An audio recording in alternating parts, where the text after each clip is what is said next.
When you think of the all-time top soap opera nuptials, the wedding of General Hospital odd couple Maxie and Spinelli on September 25, 2009 has got to be, well, not anywhere on the list.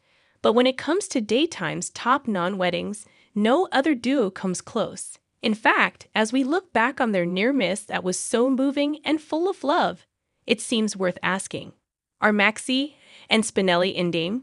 Because once upon a time, she loved him so deeply, she was willing to go through with a wedding she didn't want just to make him happy. We could tell when we were shooting those episodes all together that we were doing something really special, said the would-be bride's portraitor, Kirsten Storms, on the Daily Dish podcast hosted by her would-be groom's portrayer, Bradford Anderson, and Steve Burton Jason. I look back at it as my favorite storyline. Added Burton, they really caught lightning in a bottle with you guys. It was one of my favorite couples to watch because you guys were so in tune with each other.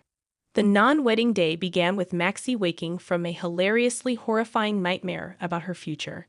It involved a babbling Mac, he'd lost his mind at the ceremony, an action hero Spinelli, a jet-setter Lulu, and Maxie, as a stay-at-home mom with 3 kids, and a 4th on the way.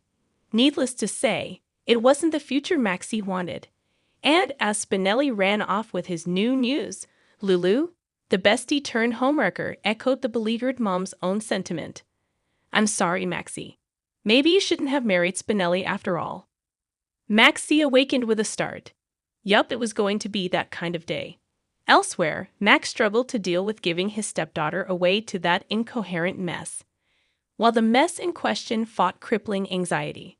Everyone was resigned to the wedding happening, at least until Jason inadvertently stepped in. When Spinelli lost his vows, Stone Cold gave him some advice on what to say instead. He told the groom to focus on Maxie and speak the truth.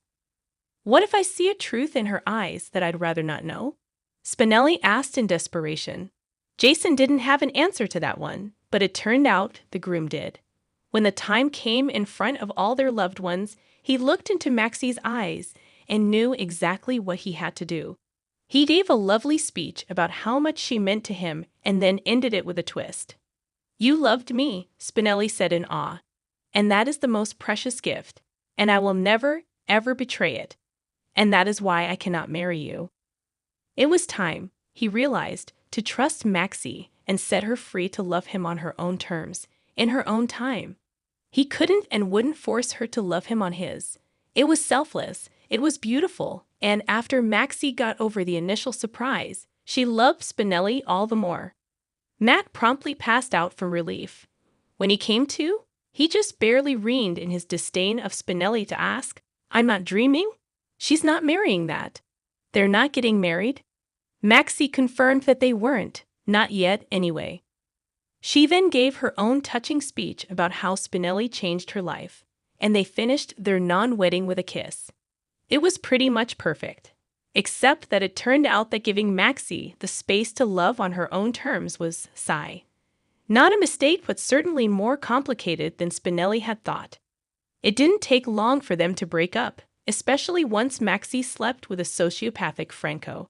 Spinelli eventually moved on with Ellie, while Maxie moved on with Matt, and Levi, and Nathan. Oh, and Peter. Maybe Spinelli didn't change her as much as she thought. Still, years have passed, and everything old is feeling new again. I'm excited to see what they're going to have us do next, Storms admitted during the podcast. I'm ready for that dynamic to be back in play. Only time will tell what the future holds. But as Maxie said when she and her ex didn't get married, Damian Spinelli, you are, and always will be, my essential person. Now that they are dating and living together, he may even wind up being her better half after all.